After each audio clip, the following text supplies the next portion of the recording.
Seward, Alaska.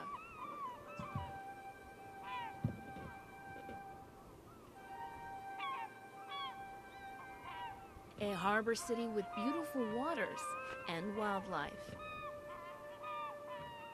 Something these men and women are learning to protect. By participating in Alyeska's oil spill response training. Because this has to be 5 to 6 feet above the high tide mark. The Ship Escort and Response Vessel System, also known as SERVS, says it's a marriage between industry and local communities. And then you have 400 ready work boats under contract, and then all the crews that are on those boats train with us as well. And again, it gives us that coverage throughout the sound. After extensive instruction, today about 25 fishing vessels and 121 participants, according to SERVS, shove off into Resurrection Bay. You are the strike team leader for just the J-booms. As the crew pulls into Lowell Point, the flurry begins. Coming up. Bring it over. Come on down, Randy. And roll call commences. Redhead. Redhead here. A simulation is given. The coal ship ran aground on Lowell Point, and they're in the process of leaking Bunker C, which is a heavy grade of fuel, into Resurrection Bay. And this group's simulated plan and response is to collect that, to keep it from getting into the Sea Life Center pump. And everyone receives an assignment.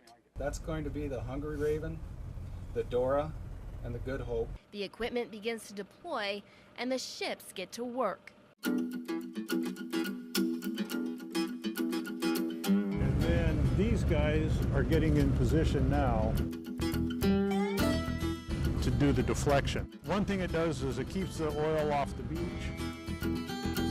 All they wanted to do is hit the boom, and then we're going to use those orange booms that are coming off right over here.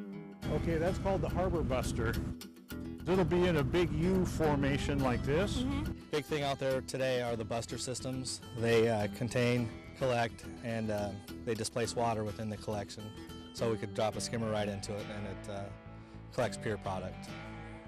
It concentrates it from being a big spill to a small spill.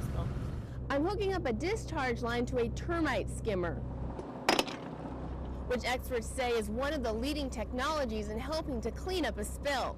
With the systems that we have out today, the termite would be able to recover about 173 barrels per hour.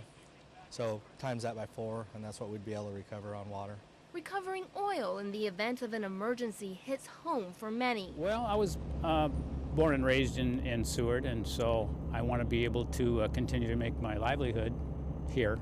So it's very important that we take care of the environment we've got.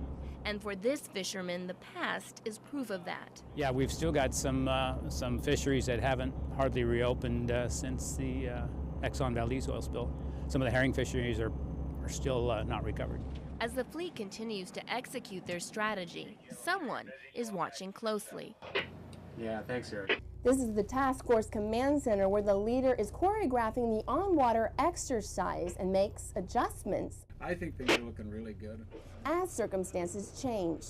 It was pretty hectic to start with, but it's smoothing out now, and the guys are working really well. Jim Hubbard says he's fished for 40 years and drills like these are necessary.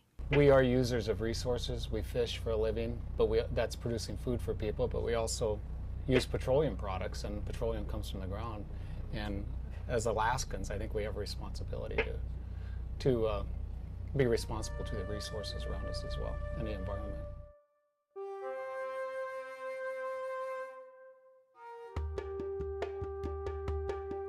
On the shoreline, far away from the noise, the mock response resembles a quiet dance, making it hard to believe its purpose is to practice for the worst. But it's rehearsal which makes some breathe a little easier, knowing someone is prepared. Natalie Travis, your Alaska Link.